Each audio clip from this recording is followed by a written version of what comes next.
struck by this experience that then he wrote it up. And what he explained, like his own explanation for himself and for his readers, was that the way to think of a person going forward through time is not as like a train going along a track, like one point going forwards, but more like a wave front breaking on a big wide beach, and that at different parts of this beach you've got these different timelines, these different experiences that are kind of that are manifesting themselves. And what you're saying then is not only you're affirming this is a fully fledged reality, but you can, when you're working with somebody, you can look sideways and you can see what's there. Yes, yes.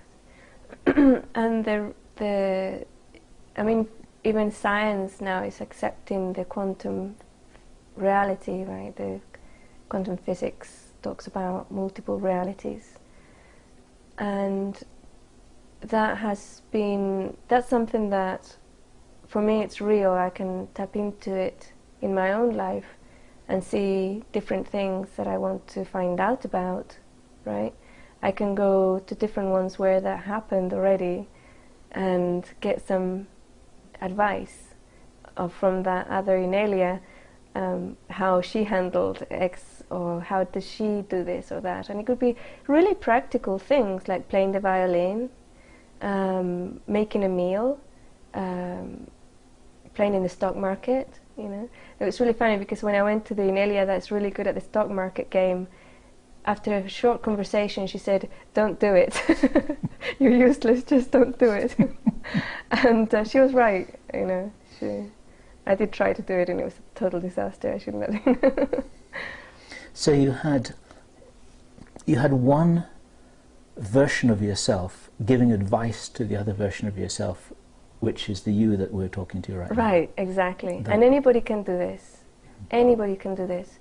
You can think, okay, so I want a reality where I am doing my dharmic work 100%. And again, you have to be really specific because your dharmic work would probably be different in each one of the timelines. If not completely different, then maybe a little different, right? So for example, if you're an artist, you could say, how do I use my art to help people evolve or awaken, something like that. So, okay, so I'm going to tap into the live stream where I have done this, where my art awakens people, and I'm going to really successfully, and I can make a living out of it. Not just a living, but I can make a fabulous income that I can then reinvest and reuse to do even more things in the world. So you can go into that timeline and have a really long conversation with this other person that is you, that's already achieved it, and come back with all that information and just do it on this one. And so what you're saying here is you've got a whole load of parallel INELIAs living alternative sliding doors type lives. This is a reference to Sliding Doors, the movie. Mm-hmm. Except they're not two timelines, they're many. Infinite. Infinite. Okay. Infinite.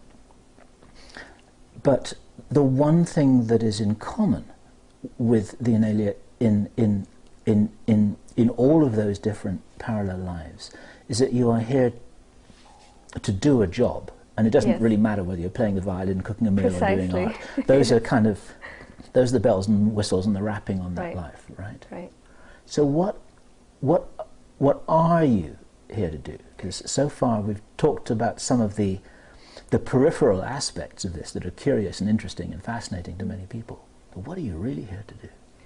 I only have one job, and that's to raise the vibrational level of the planet, including the human collective, which is part of the planet, to a critical point that will allow a transition into the new paradigm, a new level of awareness for everything, for the planets and every being in it, every rock, every insect, every person.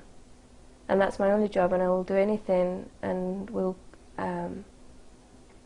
basically, I will do anything to achieve that. If it means helping somebody who's already awakened and aware and enlightened to reach an even higher level of vibration, then I will do that. And if it means waking somebody who was previously asleep and that will raise their level of vibration, I will do that. If it means going to a geographical area and cleansing it so that the vibration can come through properly, I will do that. I don't have one attachment, or the only thing that I'm here to do is raise the overall level of vibration, and that's it. Now, I've got a million questions to ask you about that, but first let me ask you, how old were you when you first knew that that was what you were here to do? I always knew it, but I didn't know how to put it into words, because growing up, it wasn't something that the family would talk about. My parents were very rational. They were mathematicians and physicists.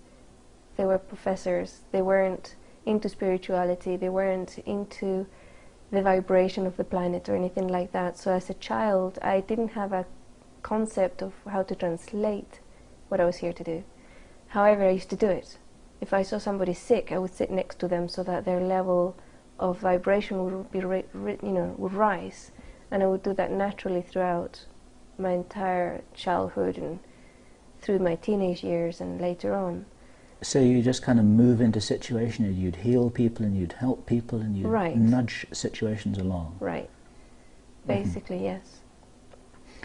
And then, if I understand it right, a little later on, you would do work that could be regarded as being more major, more fundamental, more far-reaching. Is that right? Yes. I was always working in the background. I was told very early on that I had to kind of wear a mask, and I mustn't show what I was or who I was for many, many years. And that mask, I was asked to remove it in 2002 or 3 or something. And before that, I was working very much on a one-to-one basis with people and doing psychic activism on very quietly, not telling anybody about it. Okay. And that begs a question. You're saying that you were told to do this or that. Right. Who were you told by? How were you told? This is, I suppose that's a very interesting question. The information comes through very clearly, normally accompanied by synchronistic events that if I miss it, I will be told over and over again. Like a book would fall off the shelf, and a child would say the same sentence at the same time. That was the title of the book. A radio would be blaring and there would be a song that was talking about the same thing. So I was actually told things very clearly, but a lot of the time with regards, that would be more like practical things. Say, go to the park and sit on the bench. There'll be a girl sitting down next to you having her lunch and she needs you to sit next to her, you know.